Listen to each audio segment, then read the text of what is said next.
নরসিংদীর মাধবদীতে শুক্রবার যে ভূমিকম্পের উৎপত্তি হয় তা মুহূর্তেই কাঁপিয়ে তোলে রাজধানী সহ পুরো দেশকে। 5.7 মাত্রার এই কম্পনে এখন পর্যন্ত অন্তত 10 জনের মৃত্যুর খবর পাওয়া গেছে এবং আহত হয়েছেন 500-রও বেশি মানুষ। দেশি বিদেশি গবেষণা সংস্থা ও ভূমিকম্প বিশেষজ্ঞরা জানিয়েছেন, ঢাকা থেকে মাত্র 30 কিলোমিটার দূরে মাটির প্রায় 10 কিলোমিটার গভীরে শক্তির সঞ্চয় ঘটায় এই ভূমিকম্পের উৎপত্তি হয়েছে। তবে ভূমিকম্প আতঙ্কের মধ্যে এবার আসছে আরো বড় বিপদ, যাতে ঘরবাড়ি বিধ্বস্ত ও ব্যাপক প্রাণহানির আশঙ্কা রয়েছে। স্যান্ডেলিনা সো, রূপচর্চায় আভিজাত্য।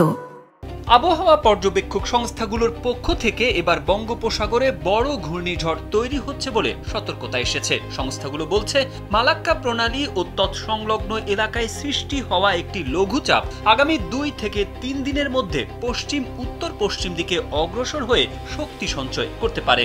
অনুকূল পরিবেশে এটি দক্ষিণ পূর্ব বঙ্গোপসাগর ও দক্ষিণ আন্দামান সাগর এলাকায় প্রবেশ করে নিম্নচাপে পরিণত হওয়ার সম্ভাবনা রয়েছে।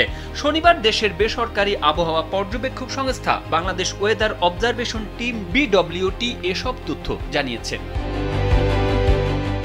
পূর্বাভাস অনুযায়ী সম্ভাব্য নিম্নচাপটি আরও ঘনীভূত হয়ে 25 থেকে 27 নভেম্বরের মধ্যে গভীর নিম্নচাপ এবং পরে ঘূর্ণিঝড়ে রূপ নিতে পারে।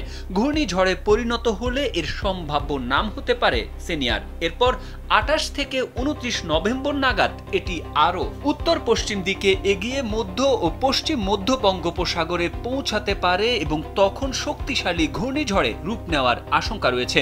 আবহাওয়াবিদদের মতে, সঙ্গত পরিবেশ বজায় থাকলে ঘূর্ণিঝড়টি দিক পরিবর্তন করে উত্তর ও উত্তর পূর্ব দিকে অগ্রসর হতে পারে। সর্বশেষ পর্যবেক্ষণে দেখা যাচ্ছে 1 থেকে 2 ডিসেম্বরের মধ্যে ঘূর্ণিঝড়টি উত্তর অন্ধ্রপ্রদেশ থেকে বাংলাদেশ উপকূলের মধ্যে কোনো অঞ্চলে আঘাত হানতে পারে। তবে এটি পুরোপুরি সুগঠিত হওয়ার আগে আঘাতের সুনির্দিষ্ট স্থান নির্ধারণ করা সম্ভব নয়। আরও কয়েকদিন পর্যবেক্ষণের পর এ বিষয়ে নিশ্চিত ধারণা পাওয়া যাবে।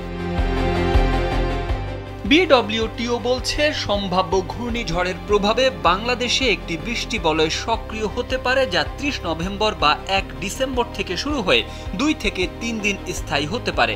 প্রাথমিক বিশ্লেষণে দেখা যাচ্ছে, রংপুর ও রাজশাহী বিভাগের তুলনায় দেশের অন্যান্য অঞ্চলে বৃষ্টিপাতের পরিমাণ বেশি হতে পারে বলেও সতর্ক করা হয়েছে।